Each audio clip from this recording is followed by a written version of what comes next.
সাজুকে যে মারার অর্ডার দিলেন, সাজু তো কাল মারা যাবে।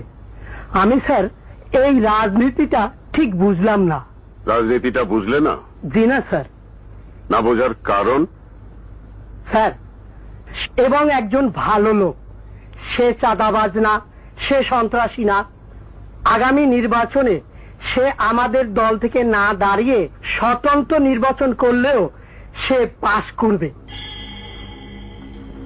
সাজু কি আমার লোক? জি না, সাজু আপনাকে পছন্দ করে না, কারণ আপনি সন্ত্রাসীদের লালন করেন। জি। ওটা দল চালাতে প্রয়োজন হয়। সাজুর জনপ্রিয়তা যেভাবে বাড়ছে তাতে সে একদিন আমারও প্রতিদ্বন্দ্বী হতে পারে। সিটি কর্পোরেশনের নির্বাচনে আমার নিজস্ব 20 জন কমিশনার নির্বাচিত না হলে ঢাকা শহরে আমার রাজনীতি থাকবে না। সাজুকে খুন করা বাবদ ওই বোম্বা জাহিদ দেবে 20 লাখ টাকা। স্যার, জাহিদ কেন টাকা দেবে? কারণ সে সাজুর সিটে কমিশনার হতে চায়।